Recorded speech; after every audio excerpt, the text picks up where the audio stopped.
ವೀಕ್ಷಕರೇ, ಭಾರತವು ಸುಮಾರು 200 ವರ್ಷಗಳ ಕಾಲ ಬ್ರಿಟಿಷರ ಗುಲಾಮಗಿರಿ ಮತ್ತು ದಬ್ಬಾಳಿಕೆಗೆ ಒಳಪಟ್ಟಿತ್ತು ಎಂಬುದು ಎಲ್ಲರಿಗೂ ಗೊತ್ತಿರುವ ವಿಷಯ. ಇಂತಹ ಬ್ರಿಟಿಷರ ವಿರುದ್ಧ ಸ್ವಾತಂತ್ರ್ಯಕ್ಕಾಗಿ ಹೋರಾಡುವಾಗ ಅದೆಷ್ಟೋ ಮಕ್ಕಳು, ವೃದ್ಧರು, ಯುವಕರು ತಮ್ಮ ಪ್ರಾಣವನ್ನು ತ್ಯಾಗ ಮಾಡಿದ್ದಾರೋ ಗೊತ್ತಿಲ್ಲ. ಅವರೆಲ್ಲರ ತ್ಯಾಗ ಮತ್ತು ಬಲಿದಾನದಿಂದ ಇಂದು ನಾವು ಸ್ವತಂತ್ರ ಭಾರತ ದೇಶದಲ್ಲಿ ಉಸಿರಾಡುತ್ತಿದ್ದೇವೆ. ಇಂತಹ ಬ್ರಿಟಿಷರು ಭಾರತಕ್ಕೆ ಬಂದದ್ದು ಹೇಗೆ? ಅವರು ಭಾರತಕ್ಕೆ ಬರಲು ಬ್ರಿಟನ್ನಲ್ಲಿ ಆದ ಆಂತರಿಕ ಬದಲಾವಣೆಗಳೇನು? ಇಲ್ಲಿದ್ದ ಬಲಿಷ್ಠ ಮುಸ್ಲಿಂ ದೊರೆಗಳಾದ ಮೊಘಲರನ್ನು ಸೋಲಿಸಿ ಬ್ರಿಟಿಷರು ತಮ್ಮ ಸಾಮ್ರಾಜ್ಯ ಕಟ್ಟಿದ್ದು ಹೇಗೆ? ಬ್ರಿಟಿಷರ ಆಡಳಿತ ಅವಧಿಯಲ್ಲಿ ಇಲ್ಲಿನ ರಾಜರು, ಜಮೀನ್ದಾರರು ಅವರಿಗೆ ಬೆಂಬಲಿಸಿ ಭಾರತ ದೇಶದಲ್ಲಿ ಬೇರೂರುವಂತೆ ಮಾಡಲು ಬ್ರಿಟಿಷರು ಮಾಡಿದ ತಂತ್ರಗಳೇನು? ಬ್ರಿಟಿಷರು ಭಾರತವನ್ನು ಕಾಲಕ್ರಮೇಣ ವಶಪಡಿಸಿಕೊಂಡರೂ ಸುಮಾರು 3 ಶತಮಾನಗಳಿಗಿಂತ ಹೆಚ್ಚು ಕಾಲ ಆಳಿದಂತಹ ಮೊಘಲರಂತಹ ಪ್ರಬಲ ಸಾಮ್ರಾಜ್ಯವನ್ನು ಬ್ರಿಟಿಷರು ಹೇಗೆ ಕೊನೆಗೊಳಿಸಿದರು ಮತ್ತು ಅವರಿಂದ ಹೇಗೆ ಮೊಘಲ್ ಸಾಮ್ರಾಜ್ಯವನ್ನು ಕಸಿದುಕೊಂಡರು ಎಂಬ ನೀವು ಇಲ್ಲಿಯವರೆಗೂ ಕೇಳರಿಯದ ಅದೇ ಕಥೆಯನ್ನು ನಾನು ನಿಮಗೆ ಹೇಳಲು ಹೊರಟಿದ್ದೇನೆ. ಈ ವಿಡಿಯೋ ತುಂಬ ಇಂಟ್ರೆಸ್ಟಿಂಗ್ ಮತ್ತು ಇನ್ಫಾರ್ಮೇಟಿವ್ ಆಗಿದೆ. ಆದ್ದರಿಂದ ಈ ವಿಡಿಯೋ ಎಲ್ಲೂ ಸ್ಕಿಪ್ ಮಾಡದೆ ನೋಡಿ. ಹಾಗೆ ನೀವು ನನ್ನ ಚಾನಲ್ಗೆ ಹೊಸಬರಾಗಿದ್ದರೆ ಸಬ್ಸ್ಕ್ರೈಬ್ ಮಾಡಿ ಒಂದು ಲೈಕ್ ಕೊಡುವುದನ್ನು ಮರೆಯಬೇಡಿ. ವೀಕ್ಷಕರೇ, ಈ ಮೊದಲು ಬ್ರಿಟಿಷರು ಭಾರತದಲ್ಲಿರಲಿಲ್ಲ. ಆಗ ಇಲ್ಲಿ ಇದ್ದದ್ದು ಮೊಘಲರು. ಮೊದಲು ಅವರ ಬಗ್ಗೆ ಒಂದು ಸಣ್ಣ ಕಿರು ಪರಿಚಯ ಮಾಡಿಕೊಳ್ಳೋಣ. ಏಕೆಂದರೆ ಈ ಮೊಘಲರು ಯಾರು ಅಂತ ನಿಮಗೆ ಅರ್ಥವಾಗಬೇಕಾದರೆ ಈ ಪರಿಚಯ ನಿಮಗೆ ಆಗಲೇಬೇಕು. ವೀಕ್ಷಕರೇ, 1526ರಲ್ಲಿ ಸ್ಥಾಪನೆಯಾದ ಮೊಘಲ್ ಸಾಮ್ರಾಜ್ಯ ಔರಂಗಜೇಬನ ಮರಣದ ನಂತರ ಬ್ರಿಟಿಷರ ಆಡಳಿತ ಬರುವವರೆಗೆ, ಅಂದರೆ 1717ರವರೆಗೆ ಈ ಮೊಘಲರ ಆಳ್ವಿಕೆಯೇ ಭಾರತದ ತುಂಬೆಲ್ಲ ಹರಡಿತ್ತು. ಆದರೆ ವೀಕ್ಷಕರೇ, ನಿಮಗೆ ಗೊತ್ತಿರಲಿ, ಈ ಮೊಘಲರು ಕೂಡ ನಮ್ಮ ದೇಶದವರೇನಲ್ಲ. ಈ ಮೊಘಲರು ಮೂಲತಃ ಮಂಗೋಲಿಯನ್ ಬುಡಕಟ್ಟು ಜನಾಂಗದವರು. ಇಂತಹ ಮಂಗೋಲಿಯನ್ ಬುಡಕಟ್ಟು ಜನಾಂಗದವರಿಂದ ರಾಜ್ಯಭ್ರಷ್ಟನಾಗಿ ಅಲೆದು ಕೊನೆಗೆ ಈಗಿನ ಉಜ್ಬೆಕಿಸ್ತಾನದ ಮೂಲಕ ಭಾರತವನ್ನು ಪ್ರವೇಶಿಸಿ ಅಂದಿನ ದೆಹಲಿಯನ್ನು ಆಳುತ್ತಿದ್ದ ಲೋಧಿಗಳನ್ನು ಮೊದಲ ಪಾಣಿಪತ್ ಯುದ್ಧದಲ್ಲಿ ಸೋಲಿಸಿ 1526ರಲ್ಲಿ ಮೊಟ್ಟ ಮೊದಲ ಬಾರಿಗೆ ಖ್ಯಾತ ಫರ್ಗನದ ದೊರೆ ತೈಮೂರ್ನ ಮೊಮ್ಮಗ ಈ ಬಾಬರ್ ಭಾರತದಲ್ಲಿ ಮೊಘಲ್ ಸಾಮ್ರಾಜ್ಯವನ್ನು ಸ್ಥಾಪಿಸುತ್ತಾನೆ. ಅಲ್ಲಿಂದ ಭಾರತದಲ್ಲಿ ಮೊಘಲರ ಆಳ್ವಿಕೆ ವಂಶ ಪಾರಂಪರಿಕವಾಗಿ ಆರಂಭವಾಗುತ್ತದೆ. ಇಂತಹ ಮೊಘಲರು ಬಯಸದಿದ್ದರೆ ವೀಕ್ಷಕರೇ, ಬ್ರಿಟಿಷರು ಭಾರತವನ್ನು ಪ್ರವೇಶಿಸಲು ಸಹ ಸಾಧ್ಯವಾಗುತ್ತಿರಲಿಲ್ಲ. ಏಕೆಂದರೆ ಇಲ್ಲಿ ಮೊಘಲರದೇ ಆದ ಪ್ರಬಲ ಸಾಮ್ರಾಜ್ಯವಿತ್ತು. ಮತ್ತೊಂದೆಡೆ ತಮ್ಮ ಮಾತೃಭೂಮಿಗಾಗಿ ಮಡಿಯುವಂತಹ ಮರಾಠರು ಕೂಡ ಇದ್ದರು. ಅಂತಹ ಪರಿಸ್ಥಿತಿಯಲ್ಲಿ ಬ್ರಿಟಿಷರು ಭಾರತವನ್ನು ಆಳಲು ತುಂಬ ಕಷ್ಟಕರವಾದ ವಾತಾವರಣ ಅಂದು ನಿರ್ಮಾಣವಾಗಿತ್ತು. ವೀಕ್ಷಕರೇ, ನಿಮಗೆ ಗೊತ್ತಿರಲಿ, 16ನೇ ಶತಮಾನದ ಅಂತ್ಯದ ವೇಳೆಗೆ ಇಡೀ ಪ್ರಪಂಚವು ಉತ್ಪಾದಿಸುವ ಉತ್ಪಾದನೆಯಂತೆ ಭಾರತವು ಉತ್ಪಾದಿಸಿ ಅಂದಿನ ದಿನಗಳಲ್ಲಿ ಸಮೃದ್ಧವಾಗಿತ್ತು ಎಂದು ಇತಿಹಾಸವು ನಮಗೆ ಹೇಳುತ್ತದೆ.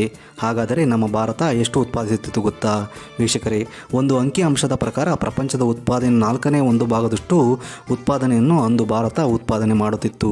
ಈ ಕಾರಣದಿಂದಲೇ ಭಾರತವನ್ನು ಆ ಕಾಲದಲ್ಲಿ ಚಿನ್ನದ ಹಕ್ಕಿ ಎಂದು ಕರೆಯಲಾಗುತ್ತಿತ್ತು. ಹಾಗೆ ಇಡೀ ಪ್ರಪಂಚದ ಕಣ್ಣು ಈ ಚಿನ್ನದ ಹಕ್ಕಿಯ ಮೇಲೆ ನೆಟ್ಟಿತ್ತು. ಇಂತಹ ಪರಿಸ್ಥಿತಿಯಲ್ಲಿ ಬ್ರಿಟಿಷರು ಹೇಗೆ ತಾನೇ ಹಿಂದೆ ಸರಿಯುತ್ತಾರೆ ಹೇಳಿ? ಅಂತಹ ಸಮಯದಲ್ಲಿ ದೆಹಲಿಯನ್ನು ಮೊಘಲ್ ದೊರೆ ಅಕ್ಬರ್ ಚಕ್ರವರ್ತಿಯಾಗಿ ಆಳುತ್ತಿದ್ದನು. ಅಕ್ಬರನು ತನ್ನ ಕಾಲದ ಅತ್ಯಂತ ಶ್ರೀಮಂತ ಚಕ್ರವರ್ತಿ ಎಂದು ಕೂಡ ಆ ಕಾಲದಲ್ಲಿ ಹೇಳಲಾಗುತ್ತಿತ್ತು. ಅದೇ ಸಮಯದಲ್ಲಿ ಬ್ರಿಟನ್ನಲ್ಲಿ ಅಂತರ್ಯುದ್ಧದ ಪರಿಸ್ಥಿತಿಯು ಸೃಷ್ಟಿಯಾಯಿತು. ಅಲ್ಲಿನ ಆರ್ಥಿಕತೆಯು ಕೃಷಿಯ ಮೇಲೆ ಮಾತ್ರ ಅವಲಂಬಿತವಾಗಿತ್ತು.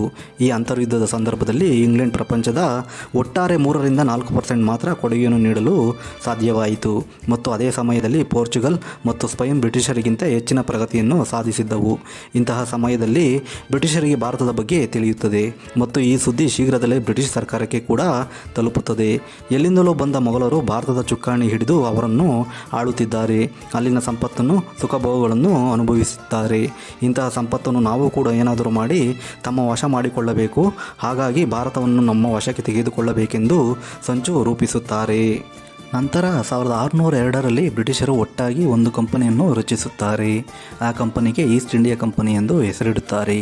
ಈ ಕಂಪನಿಯು ತನ್ನ ರಾಜಕೀಯ ಮತ್ತು ರಾಜತಾಂತ್ರಿಕತೆಯ ಬಗ್ಗೆ ಅಂದಿನ ರಾಣಿ ಎಲಿಜಬೆತ್ಗೆ ತಿಳಿಸಿದಾಗ ಅವಳು ಈಸ್ಟ್ ಇಂಡಿಯಾ ಕಂಪನಿಯನ್ನು ಬೆಂಬಲಿಸಲು ಒಪ್ಪಿಕೊಳ್ಳುತ್ತಾಳೆ. ಅದೇ ಸಮಯದಲ್ಲಿ ಚಕ್ರವರ್ತಿ ಅಕ್ಬರ್ ಭಾರತದಲ್ಲಿ ನಿಧನನಾಗುತ್ತಾನೆ. ಅಕ್ಬರ್ ನಂತರ ಅವನ ಮಗ ಜಹಾಂಗೀರನಿಗೆ ಪಟ್ಟಾಭಿಷೇಕ ಮಾಡುತ್ತಾರೆ.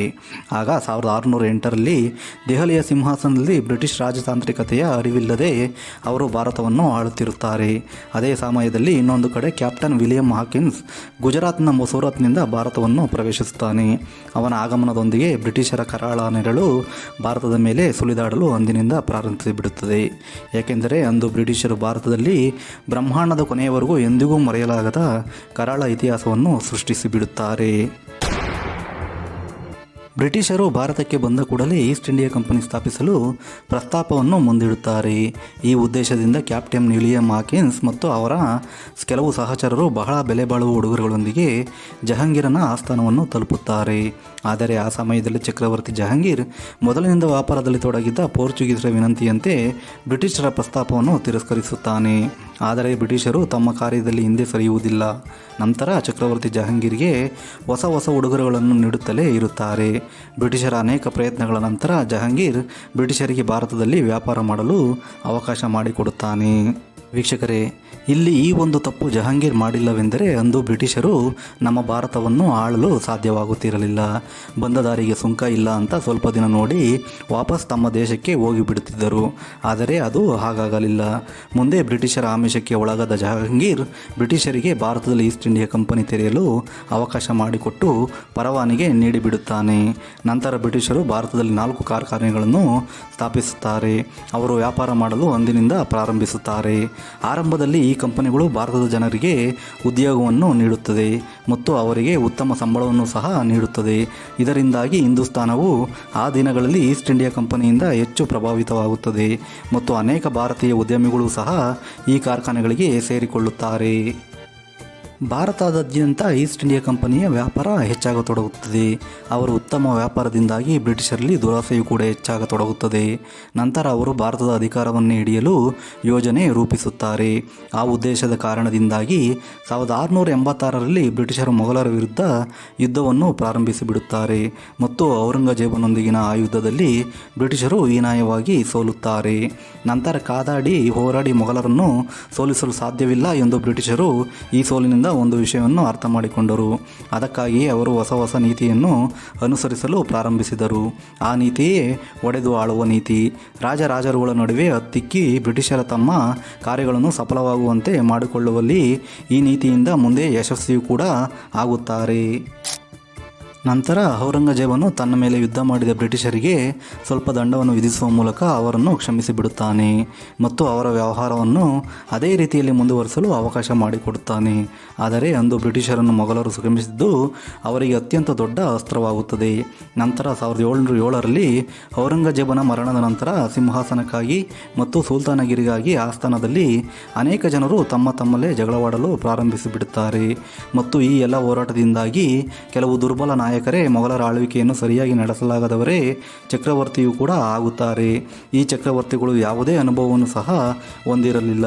ಅವರು ಪ್ರತಿದಿನ ಹೊಸ ನಿಯಮಗಳನ್ನು ರೂಪಿಸುತ್ತಿದ್ದರು ಮತ್ತು ಪ್ರತಿದಿನ ಅವುಗಳನ್ನು ಬದಲಾಯಿಸುತ್ತಿದ್ದರು. ಇದರಿಂದ ಬ್ರಿಟಿಷರಿಗೆ ತಮ್ಮ ನಡೆಯನ್ನು ಮುಂದುವರಿಸಲು ಈ ಅಂಶವು ಕೂಡ ಅಂದಿಗೆ ಕಾರಣವಾಗಿ ಹೋಯಿತು. ವಾಸ್ತವವಾಗಿ 1717ರಲ್ಲಿ ಮೊಘಲ್ ಚಕ್ರವರ್ತಿ ಬ್ರಿಟಿಷರಿಗೆ ಒಂದು ಆದೇಶವನ್ನು ಹೊರಡಿಸಿದನು. ಬ್ರಿಟಿಷರು ಯಾವುದೇ ತೆರಿಗೆಯನ್ನು ಪಾವತಿಸದೆ ವ್ಯಾಪಾರ ಮಾಡಬಹುದು ಎಂದು. ಯಾಕೆಂದರೆ ಪರ್ಷಿಯಾದ ರಾಜ ಭಾರತದ ಮೇಲೆ ದಾಳಿ ಮಾಡುತ್ತಾನೆ. ಅಂತಹ ಸಮಯದಲ್ಲಿ ಮೊಘಲ್ ಚಕ್ರವರ್ತಿ ತನ್ನ ಶಕ್ತಿಯ ಅಮಲಿನಲ್ಲಿ ಎಷ್ಟು ಸೋತಿದ್ದನೆಂದರೆ ಈ ಹಠಾತ್ ದಾಳಿಯ ಬಗ್ಗೆ ಅವನಿಗೆ ತಿಳಿದೇ ಇರಲಿಲ್ಲ. ಸೈನ್ಯವು ದೆಹಲಿಯನ್ನು ತಲುಪುತ್ತದೆ ಮತ್ತು ದೆಹಲಿಯ ಸಿಂಹಾಸನವು ಮೊಘಲರ ಕೈಯಿಂದ ಬಹುತೇಕ ದೂರವಾಯಿತು ಎನ್ನುವಷ್ಟರಲ್ಲಿ ಮೊಘಲ್ ಚಕ್ರವರ್ತಿಗಳು ಸಿಂಹಾಸನವನ್ನು ಉಳಿಸಲು 2 ಕೋಟಿ ರೂಪಾಯಿ ಮತ್ತು ಹೆಚ್ಚಿನ ಕಾಣಿಕೆ ಪಾವತಿಸಿ ಪರ್ಷಿಯನ್ ರಾಜನಿಂದ ಅಂದು ಸಿಂಹಾಸನವನ್ನು ಉಳಿಸಿಕೊಳ್ಳಬೇಕಾಗುತ್ತದೆ. ಈ ರಾಜಿ ಸಂಧಾನದಲ್ಲಿ ಬ್ರಿಟಿಷರ ಪಾತ್ರವೂ ಇದ್ದುದರಿಂದ ಅಂದು ಅವರಿಗೆ ತೆರಿಗೆ ವಿನಾಯಿತಿ ನೀಡಲಾಗುತ್ತದೆ. ನಂತರ ಕೂಡ ಬ್ರಿಟಿಷರು ಭಾರತವನ್ನು ವಶಪಡಿಸಿಕೊಳ್ಳಲು ಹೊಸ ತಂತ್ರಗಳನ್ನು ರೂಪಿಸುತ್ತಲೇ ಇರುತ್ತಾರೆ. ಮೊದಲನೆಯದಾಗಿ ಅವರು ಬಂಗಾಳದ ರಾಜ ಸಿರಾಜುದ್ದೀನ್ ದೌಲನನ್ನು ತಮ್ಮ ಕುತಂತ್ರ ಮಾರ್ಗದಿಂದ ಯುದ್ಧದಲ್ಲಿ ಹತ್ಯೆ ಮಾಡಬೇಕೆಂದುಕೊಳ್ಳುತ್ತಾರೆ ಮತ್ತು ಅದೇ ಸಮಯದಲ್ಲಿ ಅವರು ತಮ್ಮ ರಾಜತಾಂತ್ರಿಕತೆಯನ್ನು ಬಳಸಿ ಬಂಗಾಳದಲ್ಲಿ ಭಾರತದ ಹಿಂದೂಗಳು ಮತ್ತು ಮುಸ್ಲಿಮರ ನಡುವೆ ಒಡಕು ಮೂಡಿಸುತ್ತಾರೆ. ನಂತರ ಮೊದಲ ಪ್ಲಾಸಿ ಕದನದಲ್ಲಿ ಸಿರಾಜುದ್ದೀನ್ ದೌಲನನ್ನು ಸೋಲಿಸುತ್ತಾರೆ. ನಂತರ ಬ್ರಿಟಿಷರು ಸಿರಾಜುದ್ದೀನ್ ದೌಲನನ ಸೇನಾಪತಿಯನ್ನು ತಮ್ಮೊಂದಿಗೆ ಸೇರಿಸಿಕೊಂಡು ಅವನನ್ನು ಬಂಗಾಳದ ನವಾಬನಾಗಿ ಮಾಡುತ್ತಾರೆ. ನಂತರ ಬ್ರಿಟಿಷರ ಆಳ್ವಿಕೆಯಲ್ಲಿ ದಬ್ಬಾಳಿಕೆಯೂ ಸಹ ಹೆಚ್ಚಾಗತೊಡಗುತ್ತದೆ. 1764ರಲ್ಲಿ ಬ್ರಿಟಿಷರು ಬಾಕ್ಸರ್ ಕದನದಲ್ಲಿ ಕುತಂತ್ರದಿಂದ ನವಾಬರು ಮತ್ತು ಮೊಘಲರನ್ನು ಸೋಲಿಸುತ್ತಾರೆ. ಇದಾದ ನಂತರ ಹೈದರಾಬಾದ್ನ ನಿಜಾಮ ಮತ್ತು ಮರಾಠರ ನಡುವೆ ಒಡಕು ಮೂಡಿಸಿ ಬ್ರಿಟಿಷರು ಮೊದಲು ಅವರನ್ನು ಹೋರಾಡುವಂತೆ ಮಾಡಿದರು ಮತ್ತು ನಂತರ ಅವರ ಹೋರಾಟದ ಲಾಭವನ್ನು ಪಡೆದರು. ನಂತರ ಅವರ ದುರ್ಬಲ ಸೈನ್ಯವನ್ನು ಸೋಲಿಸಿ ಅವರ ರಾಜ್ಯಗಳನ್ನು ವಶಪಡಿಸಿಕೊಂಡರು. ಮುಂದೆ ಬ್ರಿಟಿಷರು ಬ್ರಿಟಿಷರು ಈ ತಂತ್ರ ಮತ್ತು ರಾಜತಾಂತ್ರಿಕತೆಯನ್ನು ಅಳವಡಿಸಿಕೊಂಡರು. ನಂತರ ಭಾರತದ ಪ್ರತಿಯೊಂದು ಪ್ರದೇಶವನ್ನು ಆಕ್ರಮಿಸಿಕೊಂಡರು. ಇದರ ನಂತರ ಬ್ರಿಟಿಷರು ಭಾರತದ ಮೇಲೆ ಹೆಚ್ಚಿನ ತೆರಿಗೆಗಳನ್ನು ವಿಧಿಸಿದರು. ಇದು ಸಾಮಾನ್ಯ ಜನರನ್ನು ತುಂಬ ದುಃಖಕ್ಕೆ ಒಳಪಡಿಸಿತು. ಅವರ ನೀತಿಗಳಿಂದಾಗಿ ಅವರು ಭಾರತವನ್ನು ಸಾಕಷ್ಟು ಲೂಟಿ ಮಾಡಿದರು. ಭಾರತವನ್ನು ಆಳಲು ಬ್ರಿಟಿಷರು ತಮ್ಮೊಂದಿಗೆ ಕೆಲವು ಭಾರತೀಯರನ್ನು ಸೇರಿಸಿಕೊಳ್ಳಲು ಅಗತ್ಯವಾಯಿತು. ಅದಕ್ಕಾಗಿಯೇ ಅವರು ತಮ್ಮೊಂದಿಗೆ ದೊಡ್ಡ ದೊಡ್ಡ ಜಮೀನ್ದಾರರನ್ನು ಸೇರಿಸಿಕೊಂಡರು. ಇವರಿಂದ ಬ್ರಿಟಿಷರು ಸಾಕಷ್ಟು ಪ್ರಯೋಜನವನ್ನು ಪಡೆದುಕೊಂಡರು. ಬ್ರಿಟಿಷರು ಭಾರತದಲ್ಲಿ ಶಿಕ್ಷಣ ನೀತಿಯನ್ನು ಜಾರಿಗೆ ತರುವುದು, ರಸ್ತೆಗಳನ್ನು ನಿರ್ಮಿಸುವುದು ಮತ್ತು ರೈಲುಗಳನ್ನು ತರುವುದು ಮುಂತಾದ ಕೆಲವು ಉತ್ತಮ ಕೆಲಸಗಳನ್ನು ಮಾಡುತ್ತಾರೆ. ಇದರಿಂದಾಗಿ ಅನೇಕ ಸಮಾಜ ಸುಧಾರಕರು ಬ್ರಿಟಿಷರಿಂದ ಪ್ರಭಾವಿತರಾದರು ಮತ್ತು ಅವರನ್ನು ಬೆಂಬಲಿಸಲು ಪ್ರಾರಂಭಿಸಿದರು. 1857ರ ಭಾರತದ ಸ್ವತಂತ್ರ ಕ್ರಾಂತಿಯ ಸಮಯದಲ್ಲಿ ಅನೇಕ ದೊಡ್ಡ ಭೂಮಾಲೀಕರು ಮತ್ತು ಸಮಾಜ ಸುಧಾರಕರು ಬ್ರಿಟಿಷರ ಪರವಾಗಿರಲು ಇದು ಒಂದು ಅಂಶ ಒಂದು ಕಾರಣವಾಗಿ ಹೋಗುತ್ತದೆ. ಇದರಿಂದಾಗಿ ಬ್ರಿಟಿಷರು ಭಾರತವನ್ನು ಸಂಪೂರ್ಣವಾಗಿ ವಶಪಡಿಸಿಕೊಂಡರು. ಭಾರತದ ವಿರುದ್ಧದ ವಿಜಯದೊಂದಿಗೆ ಮೊಘಲರ ಕೊನೆಯ ಚಕ್ರವರ್ತಿ ಬಹದ್ದೂರ್ ಶಾ ಜಾಫರ್ ಅವರನ್ನು ಸೆರೆ ಹಿಡಿದು ಜೈಲಿಗೆ ಕಳುಹಿಸಲಾಯಿತು ಮತ್ತು ಅವನ ಮಗ ಮತ್ತು ಇತರರನ್ನು ಕೊಂದು ಇಡೀ ಭಾರತವನ್ನು ಗುಲಾಮರನ್ನಾಗಿ ಮಾಡಿದರು. ನಂತರ ಮೊಘಲರೇ ಮಾಡಿದ ತಪ್ಪಿನಿಂದ ಮೊಘಲ್ ಸಾಮ್ರಾಜ್ಯವು ಕೂಡ ಅಂತ್ಯವಾಗುತ್ತದೆ. ಹೀಗೆ ವೀಕ್ಷಕರೇ, ಅಂದು ಬ್ರಿಟಿಷರ ಗುಲಾಮಗಿರಿಗೆ ಭಾರತ ಒಳಪಡಬೇಕಾದರೆ ಮೊಘಲರ ತಪ್ಪುಗಳೇ ಕಾರಣ ಮತ್ತು ಅವರ ಸ್ವಾರ್ಥವೇ ಕಾರಣ ಎಂದು ಹೇಳುತ್ತಾ ಈ ವಿಡಿಯೋ ಮುಗಿಸುತ್ತಿದ್ದೇನೆ. ಈ ವಿಡಿಯೋ ಬಗ್ಗೆ ನಿಮ್ಮ ಅಭಿಪ್ರಾಯ ಅನಿಸಿಕೆ ಕಮೆಂಟ್ನಲ್ಲಿ ತಿಳಿಸಿ. ಈ ವಿಡಿಯೋ ನಿಮಗೆ ಇಷ್ಟವಾಗಿದ್ದರೆ ಒಂದು ಲೈಕ್ ಕೊಟ್ಟು ಮುಂದಿನ ವಿಡಿಯೋ ಯಾವ ಸಾಮ್ರಾಜ್ಯದ ಬಗ್ಗೆ ಯಾವ ವಿಷಯದ ಬಗ್ಗೆ ಮಾಡಬೇಕೆಂದು ತಿಳಿಸಿ. ಧನ್ಯವಾದಗಳು. ಶುಭವಾಗಲಿ ವೀಕ್ಷಕರೇ.